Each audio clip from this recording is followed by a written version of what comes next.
é adorá-lo, dizer que Ele é digno, que Ele é maravilhoso, que nós dependemos do nosso Senhor, e Ele é santo, maravilhoso. Queridos irmãos e irmãs, que a paz do nosso Senhor Jesus esteja sobre todos nós nessa manhã. Amém? Eu queria facilitar uma coisa aqui. Sempre depois das palestras as pessoas vêm dizer: será que eu posso ter o PowerPoint? Será que eu posso? Então, você pode ter. Você tem que mirar lá, aí você vai ter que colocar o seu nome, os seus dados, e aí uma dica importante, vou pedir a ajuda de vocês, porque o aplicativo vai pedir para você fazer uma conta, assim, 2 mais 2, você tem que dizer quanto que é. 6 mais 1, você vai ter que dizer quanto. 1 mais 1, você vai ter que saber. Então, um pedido: se você perceber que alguém do seu lado não está conseguindo fazer a conta, é porque é corintiano. Então, daí, ajuda o teu irmão corintiano a fazer a conta. Eu entendo que é um pouco mais difícil para eles, essas contas complexas, 2 mais 2, 3 mais 3, 4 mais 5, então ajude o seu irmão corintiano, ok? Além dos conflitos, será que esse tema é relevante e significativo nos dias de hoje? Eu queria apresentar alguns dados para vocês. Nós temos, nesse exato momento no mundo, 130 conflitos armados ativos. Os noticiários costumam falar para a gente do que está acontecendo na Ucrânia e na Rússia, o que está acontecendo na faixa de Gaza e Israel, agora no Líbano, no Irã, mas 130 conflitos armados acontecem nesse exato momento no mundo. É mais do que o dobro dos conflitos que nós tínhamos há 15 anos atrás. Assim, pós-fim da Segunda Guerra Mundial, nunca a humanidade esteve envolvida em tantos conflitos. Quando nós falamos só da guerra entre Ucrânia e Rússia, são 2 bilhões de mortos, gravemente feridos e desaparecidos do conflito. 60% desse número são mortos. 1,2 bilhão de homens. É como se a cidade de Campinas, a cidade onde eu moro, simplesmente desaparecesse. 250 mil pessoas morrem anualmente em guerras e conflitos armados. 80% dessas mortes estão acontecendo em 3 lugares do mundo: faixa de Gaza e agora no Líbano, conflito Rússia e Ucrânia e a guerra civil do Sudão, coisa que a gente escuta pouco, mas milhares e milhares de pessoas, famílias estão sendo dizimadas nessa guerra civil. Nós brasileiros não estamos em guerra. Será?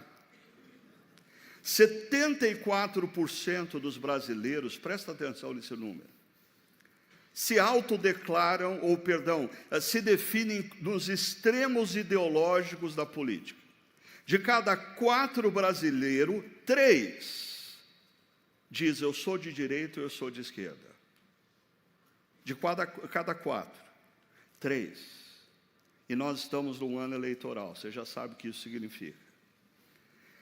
25% dos brasileiros se autodeclaram explicitamente intolerantes. Eles não vão conversar com quem não pensa como eles. Eles não vão admitir, eles não vão estar na mesma mesa de uma pessoa que não pensa como eles. Eles não vão estar na mesma igreja de uma pessoa que não pensa como eles. 80% dos brasileiros apontam o aumento da intolerância e da agressividade em sua rede de relações. Nas empresas, a agressividade tem se intensificado. Nas redes sociais nem se fala. Nas famílias têm se dividido por causa de ideologia política. 224,9% é o aumento de denúncias de crimes contra a mulher no último ano. O que nós estamos vivendo no Brasil não tem precedentes na história quando nós falamos de violência contra a mulher. Quase que diariamente nós temos noticiado nos jornais a morte violenta de uma mulher. Na verdade, no ano passado, 1.568 mulheres foram assassinadas por questões de gênero. 4,3 mortes por dia. E 80% dessas mortes, o agente principal foi o companheiro ou o ex-companheiro. 80% das mortes gerada pelo companheiro ou ex-companheiro.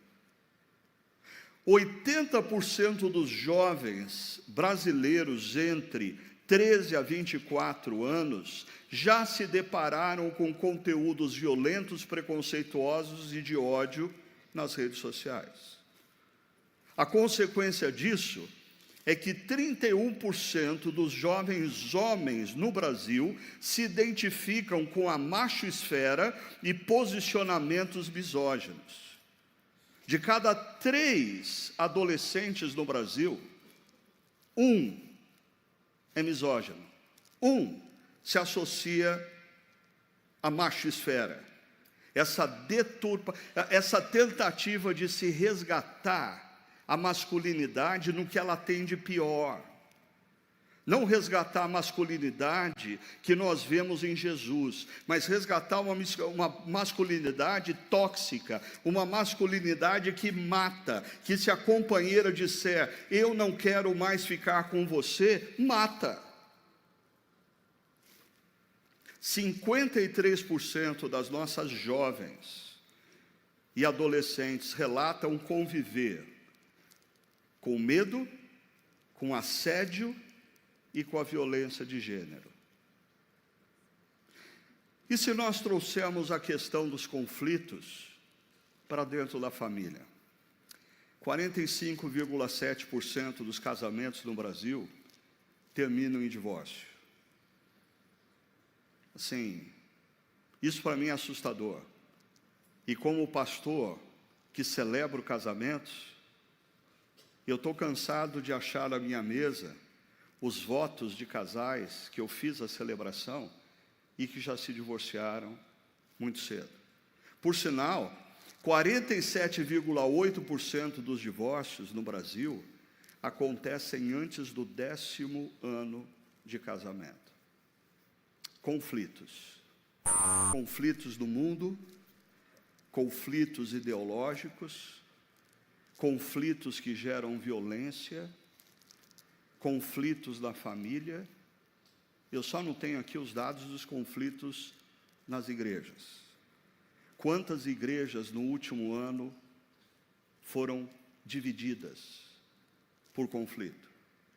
Quantas igrejas morreram por conflito? Eu diria que, mais do que nunca, o nosso mundo atual está precisando de filhos de Deus que sejam conhecidos como pacificadores. Bem-aventurados pacificadores, pois serão chamados filhos de Deus.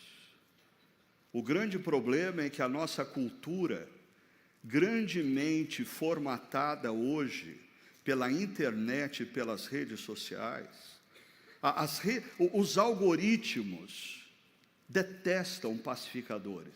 Você já parou para pensar nisso? Os algoritmos adoram pessoas polêmicas, pessoas que semeiam discórdia, pessoas que transmitem ódio na maneira como fala. Isso bomba nas redes sociais. Pacificadores, eles são quase que exterminados das redes sociais. As nossas igrejas estão precisando de pacificadores.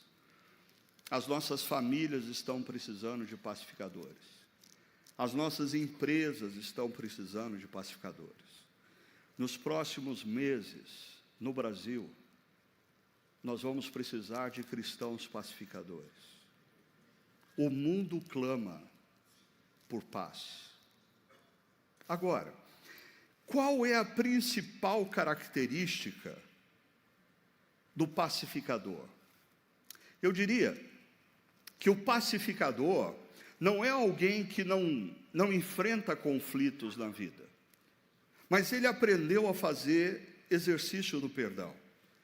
E o pacificador, ele pacifica conflitos, ensinando as pessoas a perdoarem.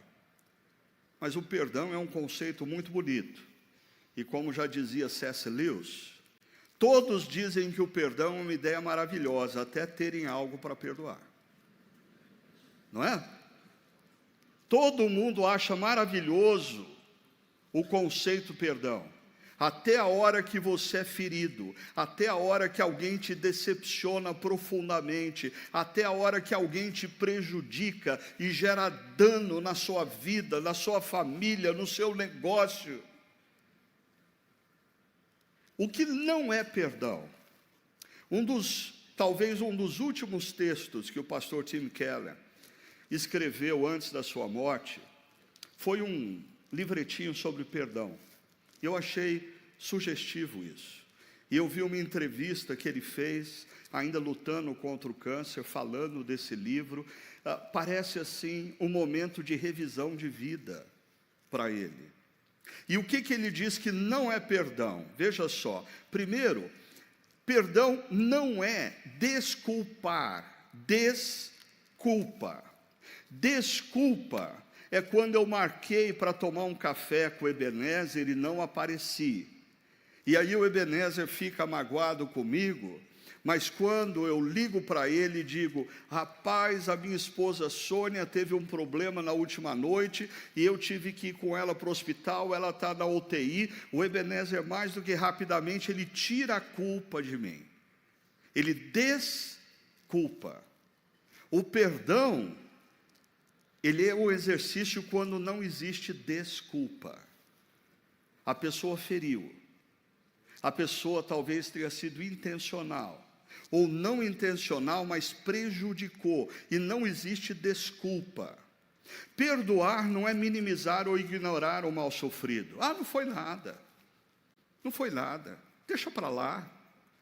Perdoar não é ou não implica em reconciliar-se, porque reconciliação demanda arrependimento da outra parte. O perdão não. Mesmo que a outra parte não se arrependa, eu tenho o poder de decidir perdoar. E por fim, perdoar não é restaurar a confiança plena. O sujeito te deu um grande desfalque na empresa. O sujeito gerou uma dívida enorme.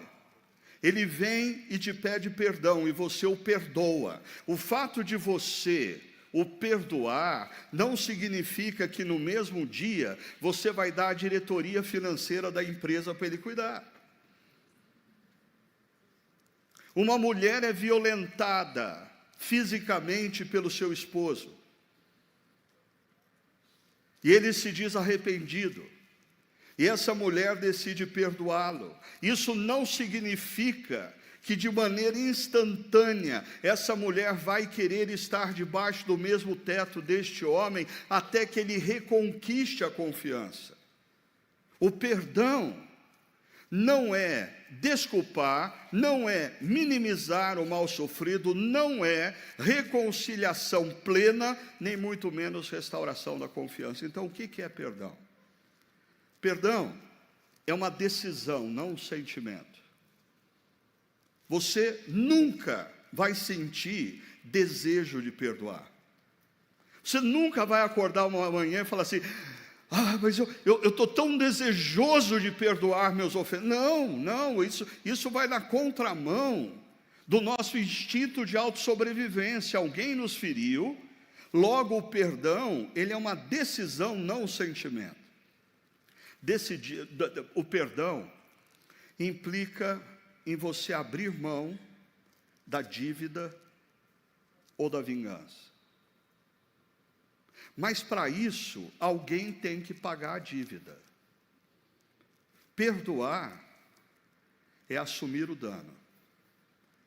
Existem pessoas que defendem que o termo perdão vem do latim perdonum, através do dano. Quando alguém perdoa, não é anistia, alguém pagou pelo dano. E quem perdoa decide assumir o dano. Por fim, perdoar é um processo, não é um único evento. Eu tenho na minha vida processos abertos. Eu tenho na minha vida pessoas que eu perdoei. Mas, às vezes, eu escuto alguma coisa sobre a pessoa e eu tenho uma recaída. E eu preciso lembrar que eu perdoei. Aí eu caminho mais uns 2, 3 meses bem, até a hora que eu encontro com a pessoa e ela traz uma palavra que me lembra de algumas coisas, aciona alguns gatilhos, e eu tenho uma outra recaída. Aí eu tenho que lembrar o meu próprio coração, que eu perdoei. No centro da espiritualidade cristã está uma oração.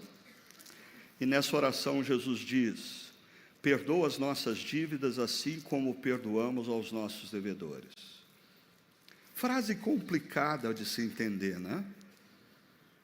E fica mais complicada se você ler o texto seguinte, os versos 14 e 15, que Jesus diz: pois se perdoarem as ofensas uns dos outros, o Pai Celestial também lhes perdoará. Mas se não perdoarem uns aos outros, o Pai Celestial não lhes perdoará as ofensas. Que coisa complicada isso!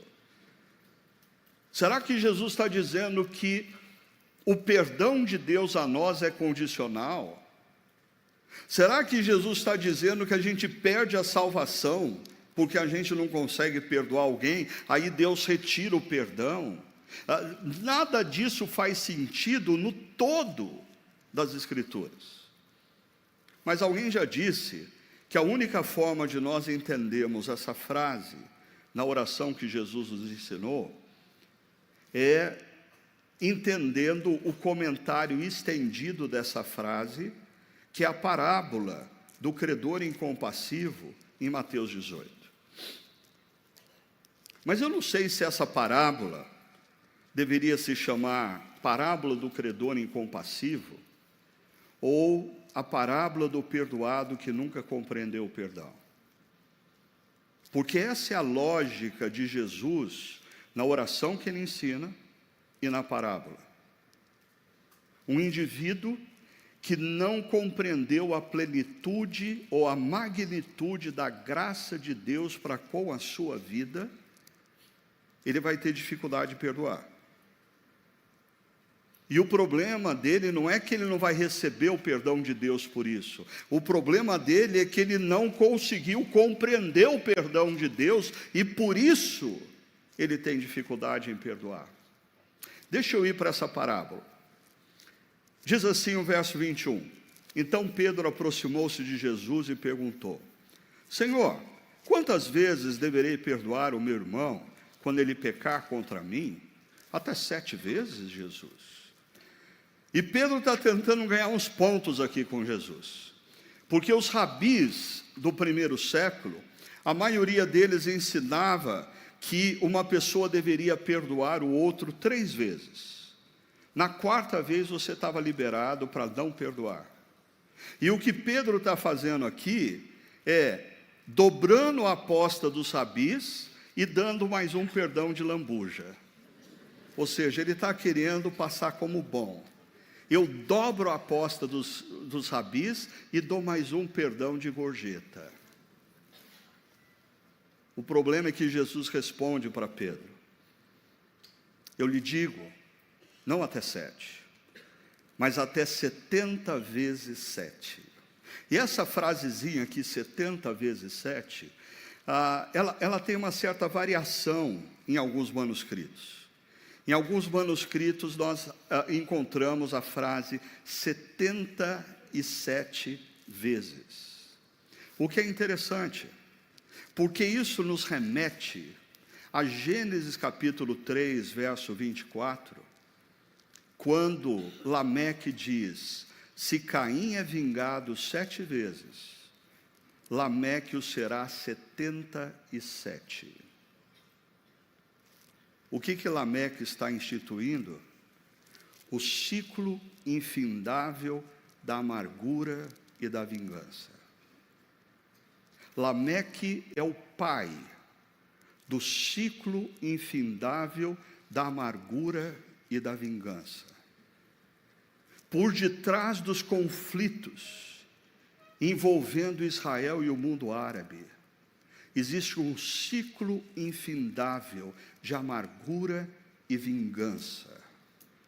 Depois de 5 anos da guerra entre Rússia e Ucrânia, existe um ciclo infindável de amargura e vingança.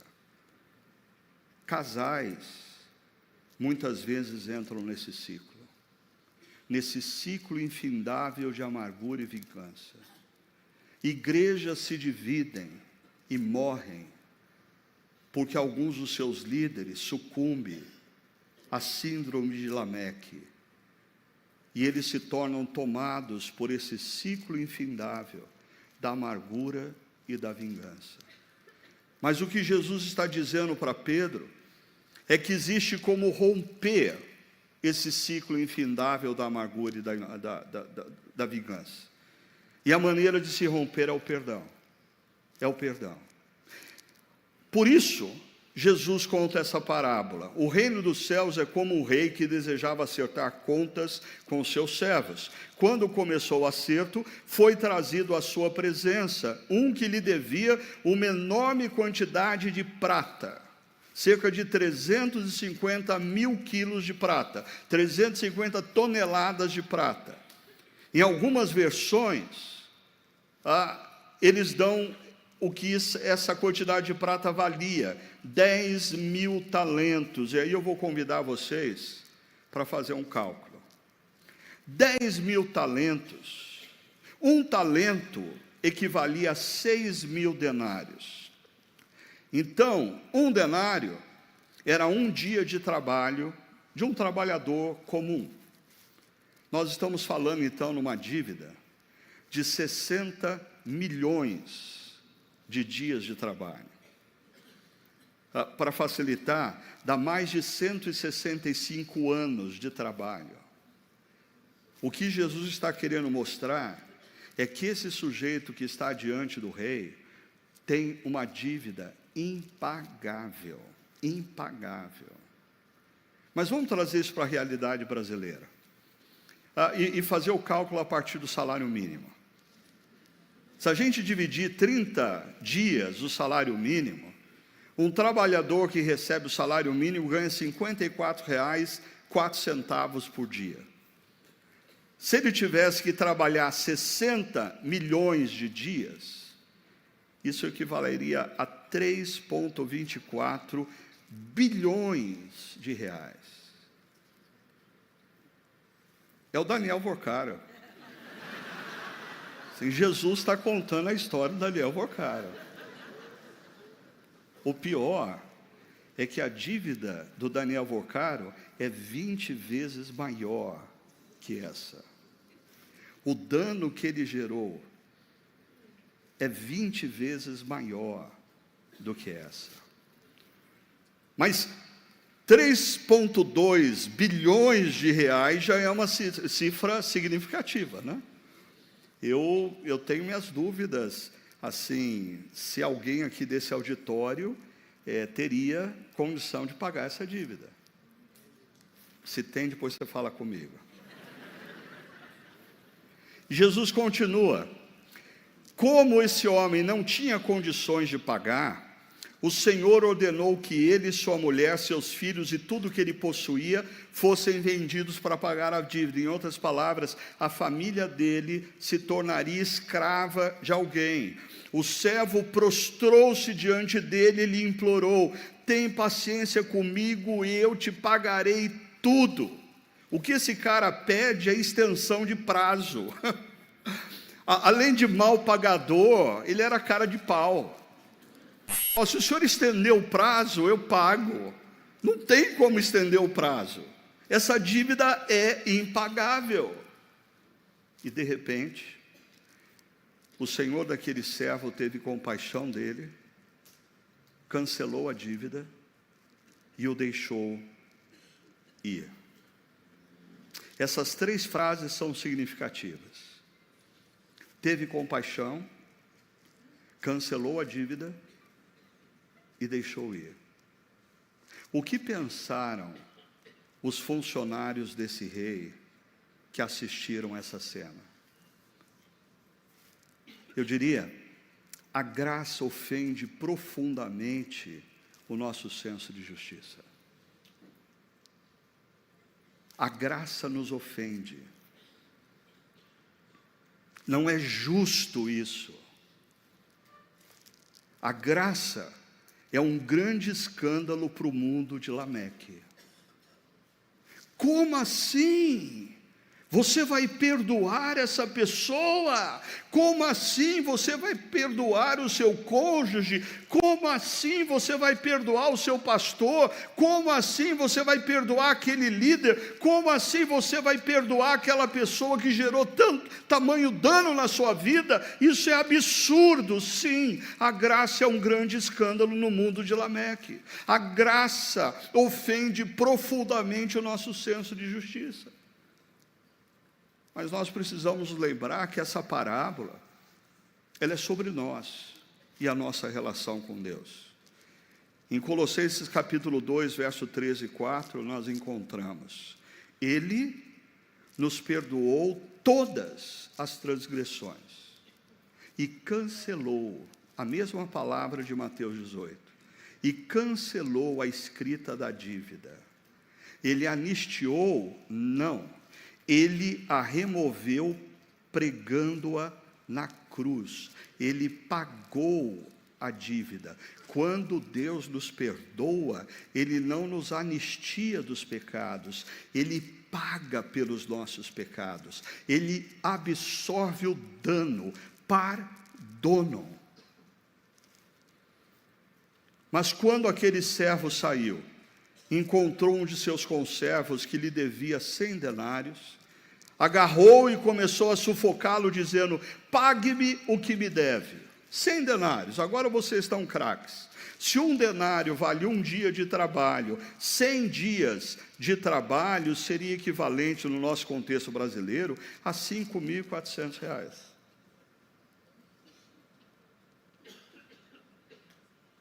Você está percebendo o que está acontecendo aqui?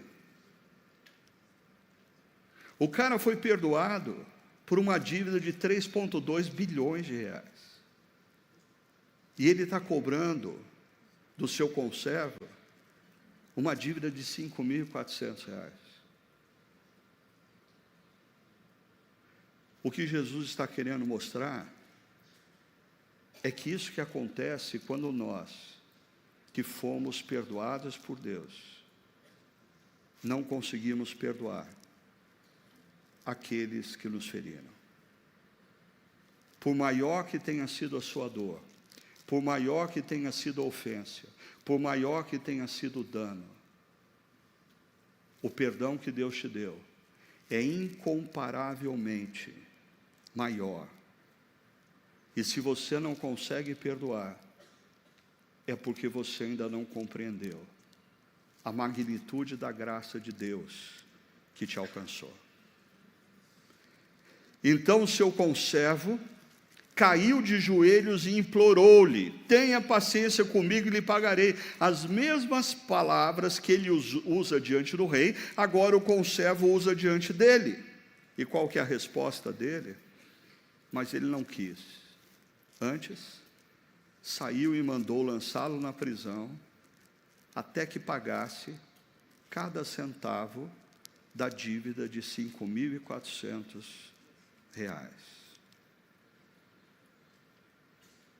Isso chocou a cidade. As pessoas que assistiram à cena e sabiam do que havia acontecido com aquele homem diante do rei, Elas ficaram chocadas, algumas ficaram indignadas, e a história chega ao rei. Então o Senhor chamou o servo e disse: servo mau, cancelei toda a sua dívida porque você me implorou. Você não devia ter tido misericórdia do seu conservo como eu tive de você? Irado, seu senhor entregou aos torturadores até que pagasse tudo o que devia. Assim também lhes fará o meu Pai Celestial, se cada um de vocês não perdoar de coração o seu irmão. Voltamos a Mateus 6. Mas a gente precisa entender essa fala de Jesus à luz da parábola como um todo. A questão aqui é um indivíduo que não conseguiu compreender a magnitude da graça que o alcançou. Um indivíduo que não conseguiu absorver, encarnar o tamanho do perdão de Deus oferecido na cruz de Cristo. Tim Keller diz: uma pessoa que afirma ter recebido o perdão de Deus, mas não consegue perdoar os outros, ainda não compreendeu o que recebeu. Isso não é uma ameaça legalista, mas um diagnóstico espiritual. É um diagnóstico espiritual. Você ainda não conseguiu compreender a magnitude da graça, nem o tamanho do perdão. Se você está com dificuldade de exercitar e exercer o perdão, você não deve olhar para o seu ofensor, você tem que olhar para a cruz de Cristo. É a cruz de Cristo que nos move a perdoar. Existe muitas vezes um discurso de autoajuda nas nossas igrejas, dizendo: não, perdoe, porque isso vai ser um bem para você. A Bíblia não diz que você deve perdoar porque vai ser um bem para você. A Bíblia diz que você deve perdoar porque Jesus na cruz te perdoou. A nossa motivação, a nossa força motriz para perdoar os nossos ofensores não está dentro de nós, nem está na postura do ofensor, está na cruz de Cristo. Quando nós olhamos para a cruz, nós nos lembramos do tamanho do perdão que nos foi oferecido, da magnitude da graça, e compreendemos que nós devemos perdoar, porque nós fomos perdoados.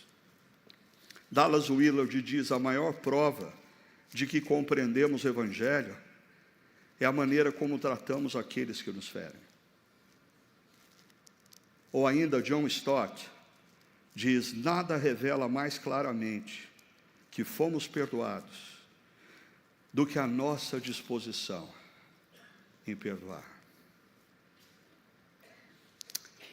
Eu tirei essa foto em setembro de 2020, plena pandemia. Nossa família descobriu um sítio num ponto alto do sul de Minas, e a gente foi passar alguns dias lá. Mas eu estava muito mal, muito mal. Meses antes, eu tinha sido profundamente traído e ferido por alguns jovens pastores que trabalhavam comigo. Eles decidiram sair num dos momentos mais difíceis da igreja durante a pandemia. E como em toda igreja, eles tinham as pessoas que gostavam deles. E em plena pandemia, essas pessoas só não pularam no meu pescoço e não vieram com os 2 pés no meu peito, porque eu não podia se aproximar. Mas elas fizeram isso por e-mail, por WhatsApp, e fizeram com gosto. Uma pessoa com quem, uma família com quem nós caminhávamos há mais de 20 anos, escreveu para mim uma carta com mais de 20 páginas, descrevendo tudo que eu havia errado. Em 20 anos, eu não tinha acertado uma vez sequer. É interessante, a pessoa só se lembrava. E aqui um alerta para você na sua relação com o pastor. A nossa cultura brasileira é uma cultura onde a ingratidão é o setup original. Gratidão, a gente tem que ser muito intencional para ter. E às vezes você tem diante de você um líder que durante 10 anos faz e cuida de você, mas daí um dia ele não correspondeu às suas expectativas. Nesse dia, sabe o que o pastor descobre? Que ele não tem saldo. Assim, um momento que não correspondeu à expectativa, você está no vermelho.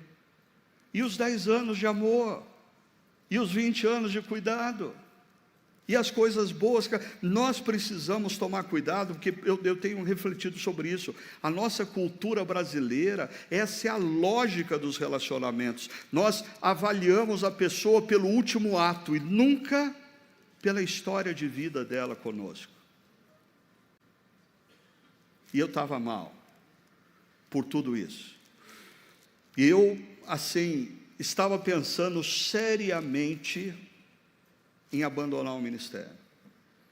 O meu plano era largar tudo, comprar uma casa na praia e ir morar na beira da praia. Sabe por que eu não fiz isso? Porque eu não tinha dinheiro para comprar a casa. Foi a única coisa que me impediu.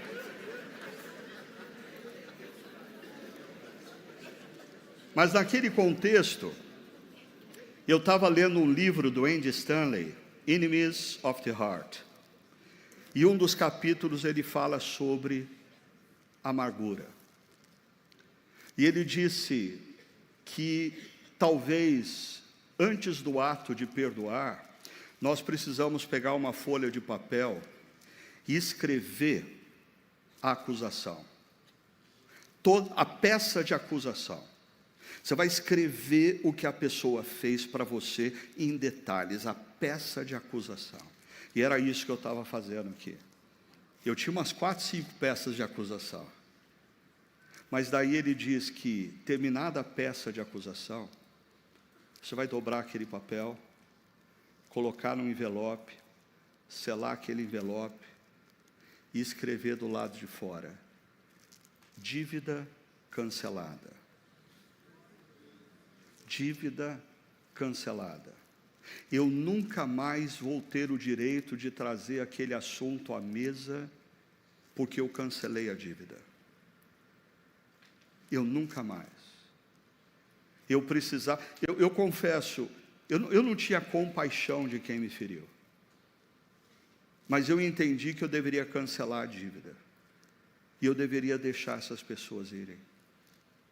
Nelson Mandela, depois de muitos anos na prisão, uma prisão que fica ali na cidade do Cabo, na África do Sul, ele diz assim: quando saí em direção ao portão, que me levaria à liberdade, sabia que se eu não deixasse para trás minha amargura e ódio, ainda estaria na prisão. Faz sentido? A Corrie ten Boom também tem uma frase fantástica. Ela diz: perdoar é libertar um prisioneiro e descobrir que o prisioneiro era você. Porque quando a gente não perdoa, a gente coloca supostamente o nosso ofensor num cárcere do nosso coração. E a gente passa toda manhã tendo que se lembrar do que ele fez para mantê-lo no cárcere. Toda noite se lembrar do que ele fez para mantê-lo no cárcere. E depois de alguns anos, você descobre que o prisioneiro é você. Porque ele não está no cárcere do seu coração. Mas você se tornou um carcereiro prisioneiro. Queridos e queridas, nós precisamos levar à sociedade brasileira a mensagem da reconciliação. Nós não podemos esperar de partidos políticos ou de líderes políticos uma onda de paz, porque essa é a mensagem dos filhos de Deus de uma sociedade como a do Brasil. Nós precisamos olhar para trás e perceber as relações rompidas e ministrar perdão, exercitar perdão em nome de Jesus. Se perdoar é um ato difícil para você, olhe para a cruz de Cristo e perceba o tamanho do perdão que eu e você recebemos. E lembre-se, o perdão não é um evento, é um processo. Por isso, para nós sermos um povo que vive além dos conflitos, nós precisamos sair daqui com uma disposição: exercitar o perdão. Exercitar o perdão. Exercitar o perdão nas nossas famílias, exercitar o perdão nos nossos casamentos, exercitar o perdão na nossa relação com entre filhos e pais, exercitar o nosso perdão na igreja, com irmãos e amigos que não pensam como nós, exercitar o nosso perdão àqueles que nos feriram, porque nós seremos conhecidos no mundo como filhos de Deus, se nós formos mensageiros da paz. E os mensageiros da paz, eles exercitam o perdão e eles ensinam a perdoar. Que Deus abençoe cada um de vocês.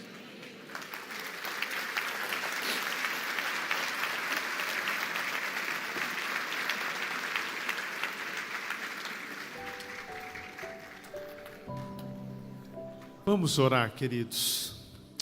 Obrigado, Deus, por essa palavra tão abençoadora e tão desafiadora. Faz de cada um de nós pacificadores, coração disposto a perdoar por meio do exemplo de Cristo e por meio do perdão que recebemos. Nos leva a viver assim, e que particularmente neste ano, como o Ricardo disse, ano de eleição, nós sejamos esses instrumentos do Senhor da paz. Em nome de Jesus. Amém, Senhor. Amém.